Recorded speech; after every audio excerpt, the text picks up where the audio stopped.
오늘 우리에게 주시는 하나님의 말씀입니다. 마가복음 4장 1절에서 20절 말씀입니다. 4장 1절에서 20절 말씀 우리 한 절씩 교독하시겠습니다.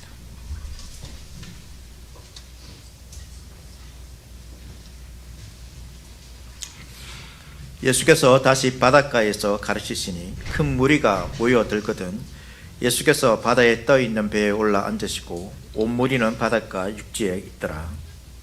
이에 예수께서 여러 가지 비유로 가르치시니 그 가르치시는 중에 그들에게 이르시되 들으라, 씨 뿌리는 자가 뿌리러 나가서 뿌릴새 더러는 길가에 떨어짐에 새들이 와서 먹어버렸고 떨어는 흙이 얕은 돌밭에 떨어짐에 흙이 깊지 아니하므로 곧 싹이 나오나 해가 돋은 후에 타서 뿌리가 없으므로 말랐고 떨어는 가시떨기에 떨어짐에 가시가 자라 기운을 막음으로 결실하지 못하였고 더러는 좋은 땅에 떨어짐에 자라 무성하여 결실하였으니 30배나 60배나 100배가 되었느니라 하시고 또 이르시되 들을 귀 있는 자는 들으라 하시니라.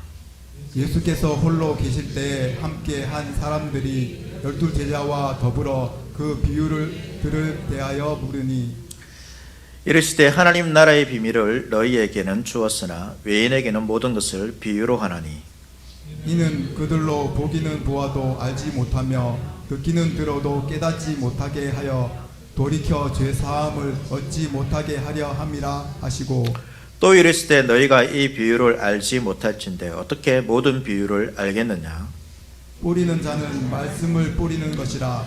말씀이 길가에 뿌려졌다는 것은 이들을 가리킴이니 곧 말씀을 들을 때에 사탄이 즉시 와서 그들에게 뿌려진 말씀을 빼앗는 것이요 또 이와 같이 돌밭에 뿌려졌다는 것은 이들을 가리킴이니 곧 말씀을 들을 때에 즉시 기쁨으로 받으나 그 속에 뿌리가 없어 잠깐 견디다가 말씀으로 인하여 환난이나 박해가 일어나는 때에는 곧 넘어지는 자요 또 어떤 이는 가시떨기에 뿌려진 자니 이들은 말씀을 듣기는 하되 세상의 염려와 재물의 유혹과 기타 욕심이 들어와 말씀을 막아 결실하지 못하게 되는 자요 좋은 땅에 뿌려졌다는 것은 곧 말씀을 듣고 받아 30배나 60배나 100배의 결실을 하는 자니라. 아멘. 주님을 따라 이 주님께서 계신 이 자리로 나오신 모든 분들을 환영하고 축복합니다. 주의 말씀을 통하여서 하나님 나라의 소망이 우리 가운데 가득하기를 바랍니다. 오늘 말씀은 교회를 다녀보았으면 한 번쯤 우리가 다 들어보았을 그런 예수님의 비유입니다. 예수님께서 말씀을 가르치실 때에 비유로 많이 하셨죠. 그 중에서 어떻게 보면 가장 유명한 비유 중 하나가 이것이 아닌가. 또 비유의 시작이 대부분 이제 이 비유로 시작하고 있습니다. 성경마다 이 비유로 시작하고 있죠. 그래서 네 가지 밥 비유 혹은 씨 뿌리는 자 비유라고 이렇게 하고 있습니다. 그리고 우리는 이 비유를 들을 때마다 이 비유에 나오는 마지막 이제 좋은 밭이 되기를 다 바라고 있습니다. 좋은 땅이 되어서 우리의 삶 가운데도 예수님께서 말씀하시는 그 30배, 60배, 100배의 열매가 맺혀지기를 바라고 있는 것이죠. 오늘 예수님의 비유에는 분명한 이제 이러한 의미도 담겨 있습니다. 그렇지만 오늘 우리가 살펴보려고 한 것은 이 비유가 담고 있는 보다 근본적인 그 의미를 또 예수님께서 말씀하신 이유를 좀 살펴보려고 합니다. 이 비유를 따라서 우리가 이제 다른 안 좋은 밭, 안 좋은 땅과 같은 그러한 모습이 아니라 좋은 땅처럼 풍성한 열매를 맺으면서 살아가야 되지만 또 예수님께서 말씀하신 이 말씀의 근본적인 이유를 알고 우리가 가져야 될 하나님 나라에 대한 그런 바른 자세가 무엇인지 알고 살아갈 때 우리가 소망 가운데 살아갈 수 있습니다. 오늘 한국 사회를 보면 어떻습니까? 여러분 기독교가 어떻습니까? 점점 그 영향력을 잃어가고 있죠. 계속해서 우리가 이렇게 신앙을 유지하는 것이 좀 신앙생활을 오래 하신 분들은 그래도 이제 믿음을 지키면서 살려고 하지만 우리 청년들, 우리 청소년들 여러분들은 어떻게 생각합니까? 이렇게 교회 계속 다니는 것, 신앙생활 하는 것 여러분의 인생에 도움이 되는 것 같습니까? 아니면 도움이 될 것 같습니까? 이 사회에 오히려 내가 이 신앙을 가지고 있다는 것, 기독교인이라는 것 이것이 다른 사람들에게 오히려 어떻게 비춰질까요? 좋게 비춰지겠습니까? 안 좋게 비춰지겠습니까? 대답은 안 하겠지만 실제로 이제 지금 이 한국 사회의 분위기를 보면 어떻습니까? 신앙을 지키면서 신앙을 새롭게 만약에 가진다면 어떻게 보면 그 새롭게 가지는 것이 대단한 큰 결심일 수도 있습니다. 그렇지 않습니까? 그렇게 인식이 좋지 않죠. 만약에 내가 기독교 신앙을 가졌을 때 이 사회적 유익이 정말로 많다 그러면 많은 사람들이 또 믿을 수도 있습니다. 그런데 지금은 어떻습니까? 많은 사람들이 떠나가고 있죠. 교회도, 문 닫는 교회도 점점 많아지고 있습니다. 그럼 신학교는 어떨 것 같습니까? 저희가 이제 신학대학원에 제가 2005년도에 입학을 했거든요. 그때 정원이 이제 고려신학대학원입니다. 제가 나온 그 신학대학원 정원이 120명이었습니다. 지금은 한 몇 명쯤 될까요? 정원은 그렇게 바뀌지 않은 것 같은데 지원하는 숫자가 절반으로 떨어졌습니다. 그러니까 이런 것들이 여러 가지 요인들을 반영하겠지만 어쨌든 지금 이 사회에서 예수 그리스도를 믿는다는 것, 기독교 신앙을 가지고 살아간다는 것이 쉽지 않다는 것을 보여주고 있는 것이죠. 복음을 전하는 것도 만만치 않습니다. 이전보다 더 복음을 전할 때 거부하기 쉽고 또 받아들이지 않고 과연 그럴 때마다 또 정말로 이 교회가 제대로 복음을 전해서 하나님 나라를 세워갈 수 있을까 이런 고민도 들 때가 있습니다. 어떻게 보면 지금 이러한 시대 가운데 기독교 신앙을 선택하고 살아가는 것이 그냥 사회적 관점에서 객관적으로 보았을 때 그렇게 좋아 보이는 선택은 아닌 것처럼 보이는 것이죠. 예수님 당시는 어땠을까요? 예수님 당시. 예수님 당시는 더 심했지요. 더 심했습니다. 심하면 심했지 덜 하지는 않았을 것입니다. 이 마가는 이제 이 마가복음을 시작하면서 뭐라고 시작하고 있습니까? 예수님께서 복음의 시작이다라고 말하면서 시작하고 있습니다. 복음 무엇입니까? 기쁜 소식이죠. 기쁜 소식입니다. 세상을 바꿀 소식입니다. 새로운 시대가 왔고 하나님 나라가 임했다는 소식이 복음입니다. 또 예수님께서는 자신의 사역을 통하여 실제로 그 하나님 나라가 이 땅 가운데 임하고 있음을 보여주었습니다. 병든 자를 고치시고 귀신을 쫓아내는 그 사역이 단순한 치료가 사역이 아니라 사탄의 권세가 떠나가고 하나님 나라가, 하나님의 통치가 그 가운데 임하고 있는 것을 보여주는 가시적인 모습이 바로 이 병든 자나 귀신 들린 자가 고쳐지는 그러한 장면입니다. 그래서 이러한 예수님의 말씀 가운데 또 가르침 가운데 치료 사역 가운데 예수님이 가실 때마다 큰 무리가 나왔습니다. 오늘 말씀에도 예수님께서 큰 무리가 나와서 땅에서 가르치지 못하고 배에 올라가서 가르치는 그런 장면이 나왔죠. 예수님의 인기가 그만큼 많았다고 볼 수 있습니다. 그런데 문제는 무엇입니까? 문제가 무엇이냐면 수많은 사람들이 나왔는데 이 예수 그리스도를 진정으로 따르는 사람들은 그렇게 많지 않았다는 것입니다. 실제로 앞선 본문을 보면 어떤 장면이 나오고 있냐면 예수님께서 가르치고 오실 때 예수님의 친척들과 가족들이 예수님께 나옵니다. 왜 나오냐면 예수님의 가르침을 듣기 위해서 나온 것이 아니라 예수님께서 미쳤다라는 소식을 듣고 예수님을 잡으러 온 것입니다. 예수님을 하나님의 아들로서 메시아로서 이 가족들로서도 지금 제대로 믿지 못하고 있는 상황입니다. 그뿐만 아니라 서기관들도 예수님께 나왔습니다. 이 서기관들은 그 사회에서 누구보다도 하나님의 말씀을 잘 알고 깨닫는 사람이 서기관들이죠. 말씀을 가르치는 자들입니다. 그런데 이들이 예루살렘에서 예수님께 나왔습니다. 예수님에게 말씀을 배우기 위해서 나온 것이 아니라 예수님을 향하여 귀신의 왕을 힘입어 귀신을 쫓아낸다라고 예수님을 모독하고 있습니다.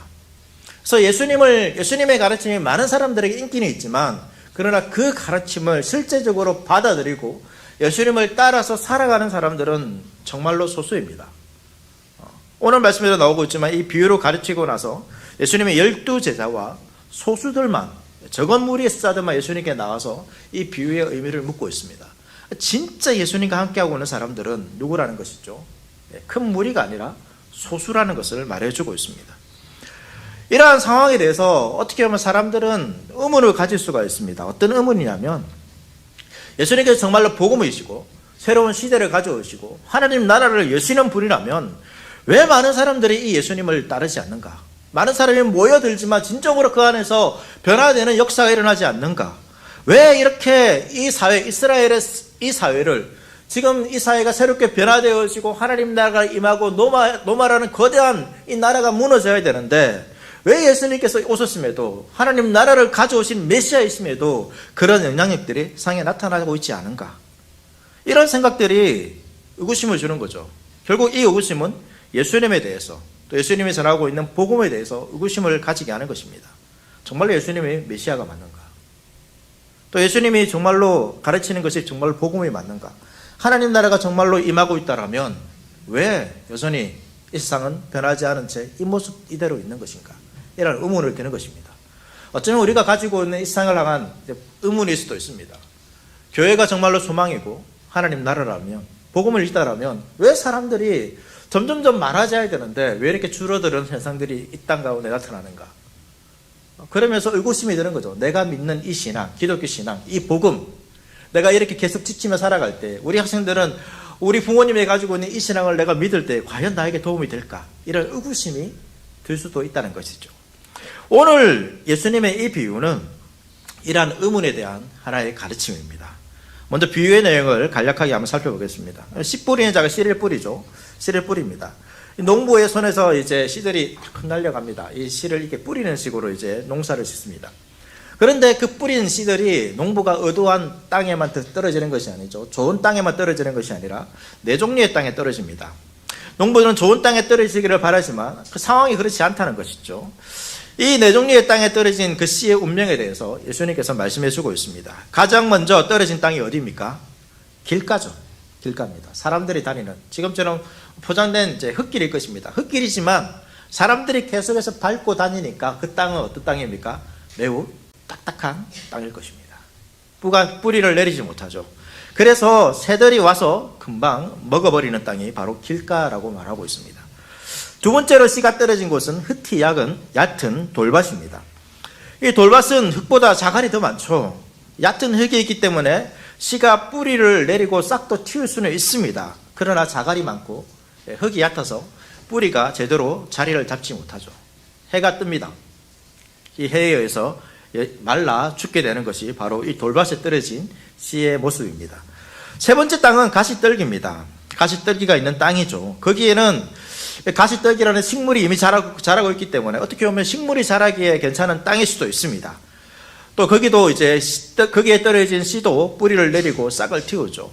또 앞서 방해했던 그 자갈과 같은 뜨거운 햇빛도 견딜 수 있는 그러한 상황이었던 것 같습니다. 그런데 문제가 무엇입니까? 가시떨기입니다.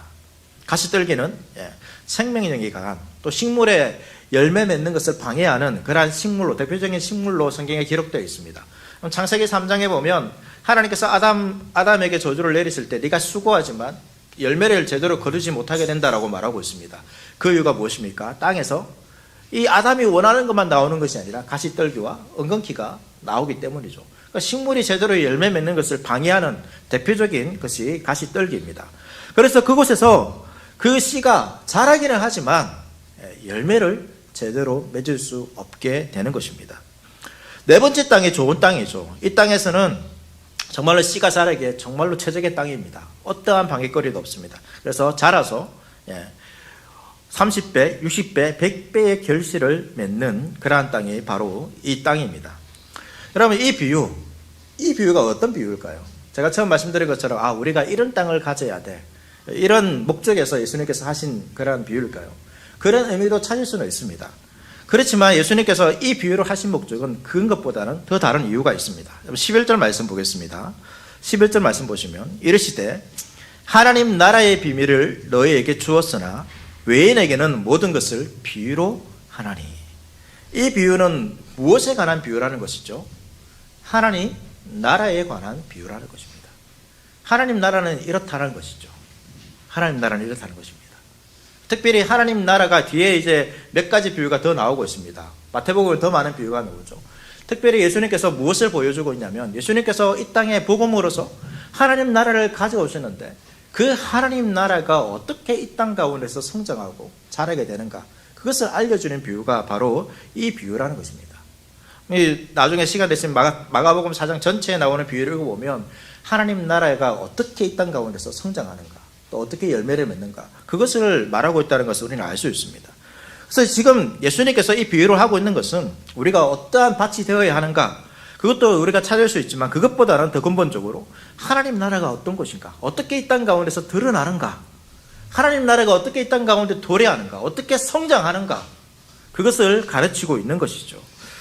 예수님께서 복음이십니다. 그래서 앞서 말씀드린 것처럼 이 예수님께서 복음이고 하나님 나라를 가져오셨는데 왜 사람들이 이 임하고 있는 하나님 나라, 예수님을 거부하고 복음을 듣고 있지 않는지에 대해서 예수님께서 그 이유를 말씀해 주고 있는 것이죠.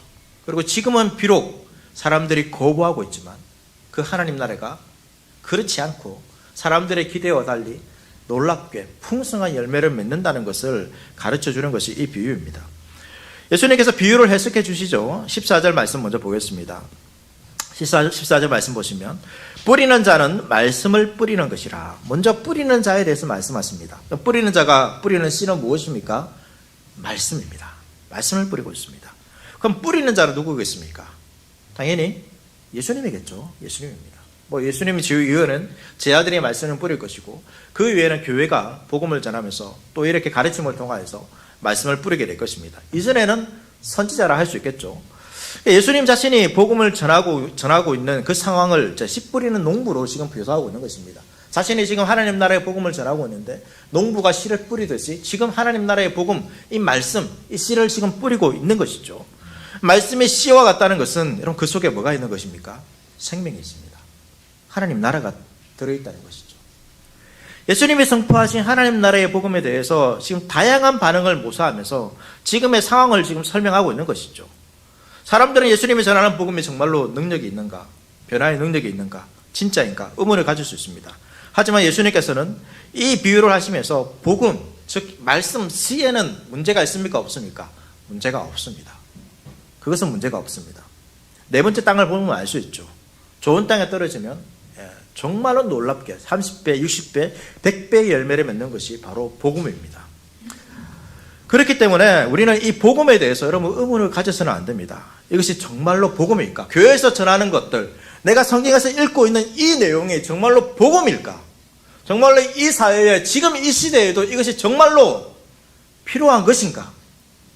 과거에 오래된 전통이고 오래된 가르침이지 않는가? 이런 의무를 우리가 가져서는 안 된다는 것입니다.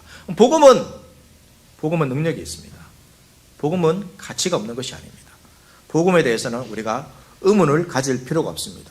복음이 좋은 땅에 떨어지면 그 복음은 놀라운 열매를 맺는다는 것을, 풍성한 열매를 맺는다는 것을 여러분 믿으셔야 됩니다. 그래서 우리가 하나님의 말씀을 그렇게 받아들여야 하는 것이죠. 설교를 들을 때에도, 우리가 성경을 읽을 때에도, 여러 가지 성경 공부를 할 때에도 이 말씀이 단순히 지식적으로 내가 아는 것이 아니라 지금 이 시대에도 그것이 나의 삶 가운데 뿌려진다라면 그것을 통하여서 풍성한 열매를 맺는다는 것을 우리는 확신해야 하는 것입니다.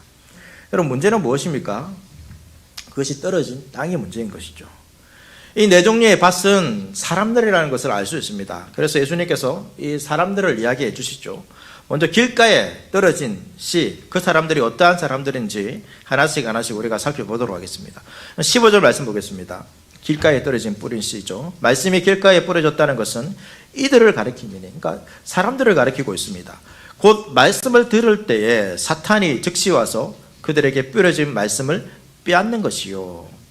이 4절에서는 이제 뿌려진 씨를 새들이 와서 먹었죠. 예수님께서 그 새들을 지금 무엇이라고 말하고 있습니까? 사탄이라고 말하고 있습니다. 말씀이 뿌려지자마자 사탄이 즉시 와서 방해합니다. 말씀을 듣지만 곧장 사탄에게 빼앗기는 거죠. 씨가 뿌리를 내릴 틈도 없는 사람들입니다. 말씀이 가진 어떤 유익도 맛보지 못하는 것이죠. 이들은 복음에 대해서 전혀 관심이 없고 도리어 복음에 대해서 적대적이고 예수님을 대적하는 사람들입니다. 앞서 나온 서기관들, 유대 지도자들이 바로 이러한 사람들입니다. 복음에 대해서 전혀 복음이 뿌리되지 못하는 사람들이 바로 이러한 사람들이죠.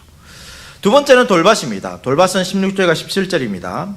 또 이와 같이 돌밭에 뿌려졌다는 것은 이들을 가리킴이니 곧 말씀을 들을 때에 즉시 기쁨으로 받으나 그 속에 뿌리가 없어 잠깐 견디다가 말씀으로 인하여 환난이나 박해가 일어나는 때에는 곧 넘어지는 자요. 이들은 말씀이 뿌려졌을 때 처음에 어떻게 됩니까? 즉시 받아들입니다. 그래서 말씀으로 인한 기쁨도 있다라고 말하고 있습니다. 하지만 뿌리가 건강하게 자리 잡지 못한 상태이기 때문에 이 기쁨을 위협하는 박해, 환난이 오면 어떻게 됩니까? 말라버립니다. 죽어버립니다. 기쁨을 유지하지 못하게 되고 기쁨을 유지하지 못하고 그 기쁨이 사라진 채 살아가는 것입니다. 도리어 이 뿌리가 없다는 것은 말씀에 자신을 내맡기지 못하는 것이죠. 예수님을 따르는 것이 처음에는 기쁨이었지만 나중에는 고통스럽고 힘겨운 일이구나, 나에게 도움이 되지 않는구나, 그러면서 예수님을 떠나가는 자들이 바로 이 돌밭이라 할 수 있습니다. 세 번째는 가시떨기죠. 가시떨기입니다. 18절 19절 말씀 보시면 또 어떤 이는 가시떨기에 뿌려진 자니 이들은 말씀을 듣기는 하되 세상의 염려와 재물의 유혹과 기타 욕심이 들어와 말씀을 막아 결실하지 못하게 되는 자요. 가시떨기에 속한 사람은 두 번째 사람과 비슷합니다. 하지만 조금 더 낫습니다. 복음을 듣고 복음을 인해서 기뻐합니다. 그리고 돌밭보다는 조금 더 잘합니다. 조금 더 주님과 함께 합니다. 박해와 환난도 어느 정도 견디는 사람들 같습니다. 그러니까 외부적인 요인들은 견디는 것이죠. 그런데 무엇을 견디지 못합니까? 세상의 염려와 물질의 유혹과 내면의 욕심, 내부적인 것을 주님께 드리지 못하는 자들입니다. 여전히 자기의 욕심과 자기의 뜻과 자기의 생각대로 살아가는 것이죠. 그것이 열매 맺는 것을 방해하고 열매 맺지 못하고 죽어버리는 사람들이 바로 가시떨기에 속한 사람들입니다. 복음을 듣고도 열매를 맺지 못하는 사람들이죠.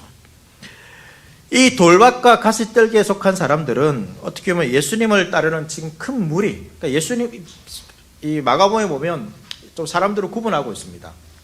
가장 가까이 있는 사람들이 제자들이고, 그리고 무리들이 있습니다. 큰 무리가 있고, 그리고 대적하는 이 서기관들, 바리새인들이 있습니다. 유대 지도자들이죠. 이렇게 세 개의 무리가 있습니다. 그래서 돌밭과 가시떨기는 예수님께 호감을 가지고 있습니다. 말씀을 듣기를 좋아합니다. 이 큰 무리들이죠. 그런데 그 사람들이 어떻게 됩니까? 예수님을 따르다가 핍박이 있고 환난이 있으면 떠난다는 것입니다. 그리고 그 마음속에 주님께서 요구하신 나의 욕망들을 내려놓기를 원할 때에, 세상에 유혹이 있을 때 주님을 선택하지 못하고 그것을 선택하는 사람들이죠. 마치 가시떨기에 속한 사람들은 부자 청년과 같습니다. 예수님을 막 잘 따르려고 했습니다. 말씀도 잘 지켰습니다. 자기가 지킬 수 있는 것은 열심히 다해 지킨 사람이 이 부자 청년이죠. 그런데 예수님께서 마지막에 말씀하신 것, 재물을 가난한 사람들에게 나누어 주어라, 이 말씀을 지키지 못하는 것입니다. 가시떨기에 속한 사람이 바로 부자 청년인 것이죠. 마지막 좋은 땅은 말씀을 듣고 받아 풍성한 열매를 맺는 사람들입니다. 20절 말씀 보시면 좋은 땅에 뿌려졌다는 것은 곧 말씀을 듣고 받아 30배나 60배나 100배의 결실을 하는 자니라. 이 듣고 받은 자들이 바로 좋은 땅이죠. 이 두 번째 돌밭에도 듣고 받았다라는 표현들이 있습니다. 표현이 있는데 이 두 번째 돌밭에 나오는 받다라는 것은 일반적으로 우리가 수용하는 것, 받아들임입니다. 근데 좋은 땅에서의 받다라는 이 단어는 다른 단어입니다. 이것은 믿음이 결부된, 믿음이 동반된 수용입니다. 어떤 말씀이든지 내가 거기에서 그 말씀에 따르겠다. 믿음과 따름이 동반된 받음이 바로 이 네 번째 좋은 땅에 뿌려진 그러한 사람들이 하고 있는 말씀에 대한 반응입니다. 이 사람들은 예수님의 제자들입니다. 또 예수님 가까이 있는 그 당시에 소수의 사람들이 바로 이러한 사람들이라 할 수 있습니다. 첫 번째 경우를 제외하면 어떻게 보면 세 경우가 이 예수님의 복음에 대해 관심을 가지고 있죠. 복음의 사람들이 열광합니다. 처음에는 좋아합니다. 그러나 어떻게 됩니까? 결과적으로는 더 많은 사람들이, 더 많은 비중이 예수님을 떠나고 있습니다. 말씀을 붙들고 살아가는 것이 어렵고 힘듭니다. 세상의 여러 가지 유혹들, 자기가 붙잡은 것들을 내려놓는 것이 너무나도 힘듭니다. 그렇게 따르는 것, 손해인 것처럼 보이는 사람들이 바로 이 사람들이죠. 이러한 상황에서 예수님을 따르는 제자들과 소수에게 예수님께서 지금 말씀을 가르쳐 주고 있는 것이죠. 처음 제가 말씀드린 것처럼 왜 많은 사람들이 몰려드는데 왜 당신의 나라가 이 세상을 뒤엎지 못합니까? 그러한 의문에 지금 답을 해주고 있는 것입니다. 실제로 많은 사람들이 몰려들었지만 그 중에 결국은 75%, 이 정확한 한글자 수치를 알지만 4개에서 3개라 보았을 때라면 75%의 사람들이 예수님을 따르는 것이 아니죠. 단순히 그 말씀해 주는 자기의 만족, 자기의 유익을 위해서 예수님을 쫓아오는 사람들이 바로 이 사람들입니다. 그러나 더 중요한 것이 있습니다. 이 말씀을 통해서 예수님께서 알려주는 것은 마지막입니다. 비록 75%의 사람들이 예수님을 떠나고 거부하지만, 그러나 마지막에 맺는 좋은 땅에 뿌려진 씨 25%이지만 그 씨가 맺는 열매는 떠나간 75%와 비교했을 때 더 풍성한 열매를 맺는다는 것이 바로 지금 예수님께서 이 제자들에게, 소수의 사람들에게 예수님을 따르기 위해서 박해를 견디고 여러 가지 세상의 유혹을 물리치면서 쫓아오는 사람들에게 해주는 말씀이라는 것입니다. 좋은 땅에 떨어진 씨는 어떻게 됩니까? 30배, 60배, 100배의 열매를 얻습니다. 떠나간 사람들보다 더 풍성한 열매를 맺는다는 것이 바로 예수님의 이 가르침의 핵심입니다. 왜 이 말씀을 해주고 있을까요? 제 아들을 향하여서, 소수의 사람들을 향하여서 실망하지 말라는 것입니다. 우리가 주님을 선택한 것이 때로는 실망처럼 다가올 수도 있고, 또 우리의 자녀들은 주님을 선택하는 것이 정말로 과연 옳을까? 정말 나의 인생에 도움이 될까? 유익이 될까? 이런 의문이 들 때에 예수님께서는 이 말씀을 통하여서 실망하지 말라는 것입니다. 두려워하지 말라는 것입니다. 염려하지 말라는 것입니다. 하나님 나라가 지금 사람들에게 거부되어지고 대적자들이 나타나고 온 것처럼 보이지만 떠나가는 사람들이 나타난다 할지라도 하나님의 나라는 반드시 지금보다 더 풍성한 열매를 맺고 완성될 것이라는 것을 예수님께서는 이 말씀을 통하여서 제자들에게 말씀해 주고 있는 것입니다. 우리 눈에 보이는 것이 다가 아닌 것입니다. 오늘날도 마찬가지죠. 지금 우리 눈에 보이는 현상으로만 따지면 여러분 교회는 약합니다. 또 교회를 선택하고 기독교 신앙을 가지는 것이 어리석은 것처럼 보입니다.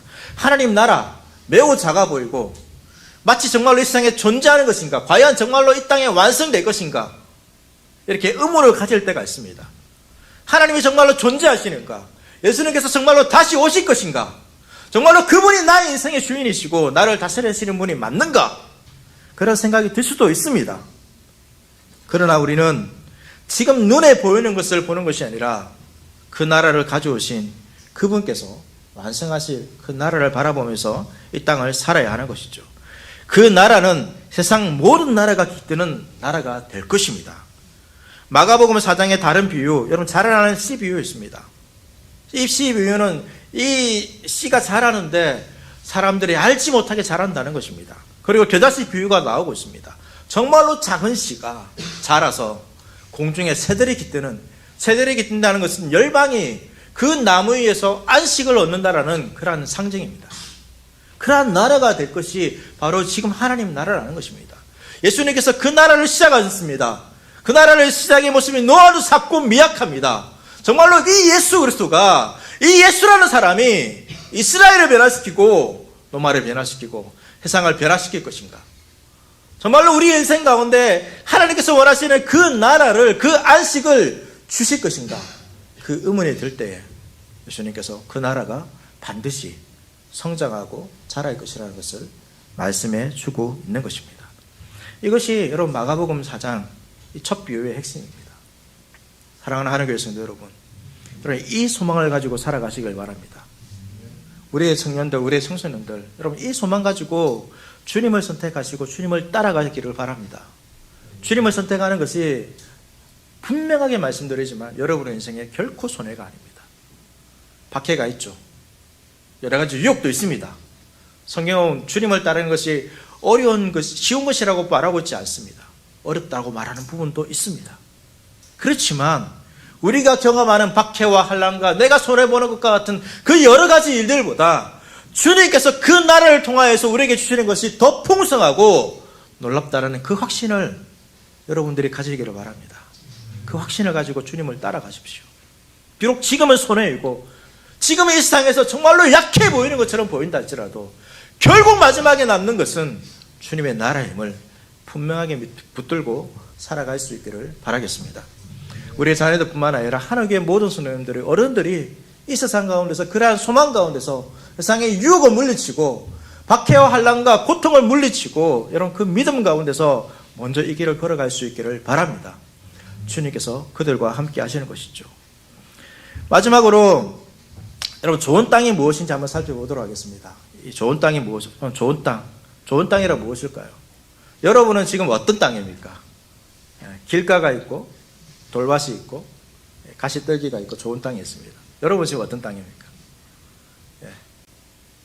좋은 땅이라고 생각하시는 분 아무도 없습니까? 문제인데요. 여러분 이 의미들을 잘 아셨으면 좋겠습니다. 좋은 땅이라는 것은 이 말씀에 나오고 있는 것처럼 예수님의 말씀을 받고 순종하는 자들이죠. 예. 쉽게 말하면 여러분 좋은 땅은 예수님을 믿는 사람들입니다. 신자들이 좋은 땅입니다. 예수님은 그걸 말하고 있습니다. 여러분 좋은 땅 어떻게 하면 좋은 땅이 될 수 있을까요? 어떻게 하면 좋은 땅이 될 수 있습니까? 예. 좋은 땅은 우리가 될 수 없습니다. 좋은 땅은 하나님께서 만드시는 것입니다. 우리 모두는 어떻게 보면 길가와 같은 자들이죠. 복음을 거부하고 반대하는 자들이었습니다. 예수님을 거부했습니다. 그런 자들입니다. 근데 우리가 왜 예수님을 믿게 되었습니까? 내가 들어보니까 저 예수를 선택하는 것이 나은 것 같아. 막 그런 마음이 스스로 우리 안에서 들어서 스스로 내 생각을 바꾸고 내 마음을 바꾸어서 우리가 예수 그리스도를 선택한 것입니까? 그렇지 않습니다. 하나님께서 우리의 마음을 바꾸어 주신 것입니다. 하나님께서 우리의 마음을 바꾸어 주셨기 때문에 우리가 예수님을 믿게 된 것이고 이 자리에 나와서 주님을 쫓아 따라다니고 주님과 가까이 하면서 살아가게 되는 것이죠. 주님께서 우리를 부르실 때 여러분 우리를 이미 좋은 땅으로 복음이 심겨질 때 열매를 맺을 수 있는 좋은 땅으로 여러분 바꾸어 주셨습니다. 이것이 성경의 가르침이죠. 구원은 그런 것입니다. 죽은 자가 살아나는 것입니다. 그런데 우리의 삶 가운데서 이 좋은 땅이 아닌 모습들이 나타날 수도 있습니다. 여러분 이것은 예수님을 따라다니는 제자들도 마찬가지죠. 지금 이 비유를 하면서 좋은 땅은 제자들입니다. 맞죠? 제자들입니다. 그런데 이 비유를 하고 있을 당시 그럼 제자들의 삶이 어떻습니까? 예수님을 제대로 쫓아다닐까요? 그렇지 않습니다. 나중에 박해와 환란이 있으면 제자들은 어떻게 합니까? 예수님을 버리고 도망갑니다. 그 예수님이 자신이 죽을 것을 예언하는 그 순간에도 제자들은 예수님께서 예루살렘에 들어가시면 내가 어떤 자리에 오를까 자신의 욕심을 추구하면서 서로 다투는 자들이 제자들이었습니다.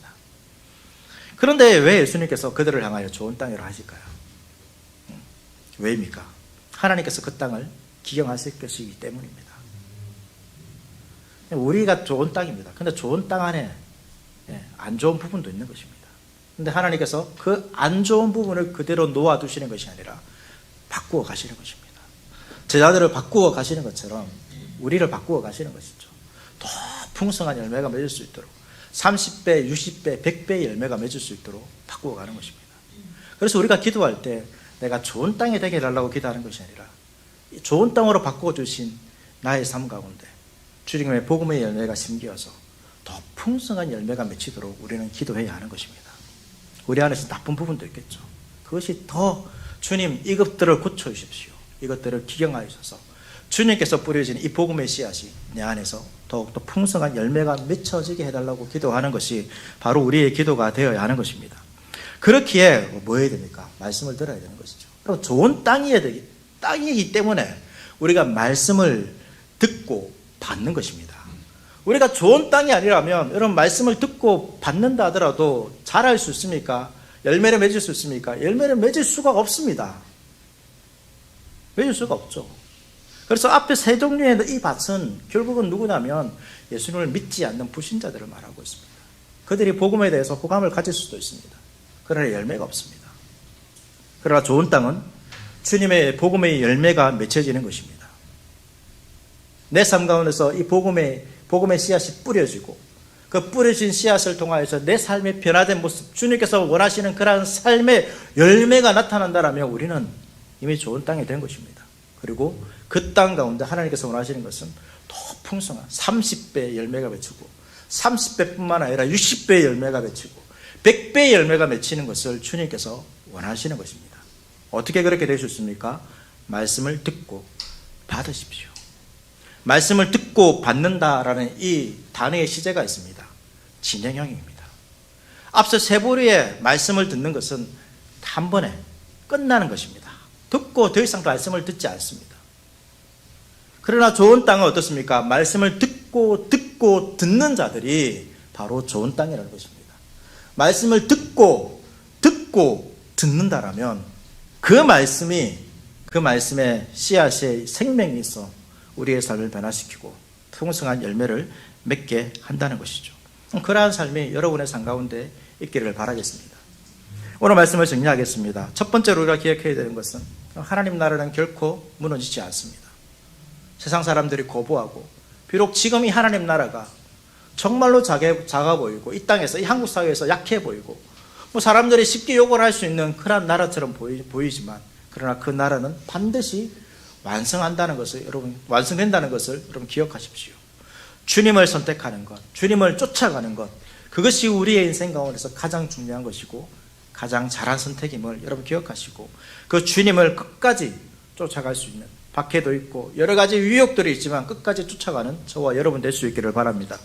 두 번째로, 하나님께서 우리를 좋은 땅으로 바꿔주셨습니다. 그럼 말씀을 들으십시오. 받으십시오. 순종하십시오. 그렇게 말씀을 듣고 받고 순종할 때 그 삶의 열매가 우리의 삶 가운데 맺혀질 줄로 믿습니다. 저와 여러분의 삶 가운데 주의 말씀이 열매가 맺어서 30배, 60배, 100배의 풍성한 하나님 나라의 복이 충만하기를 소망합니다.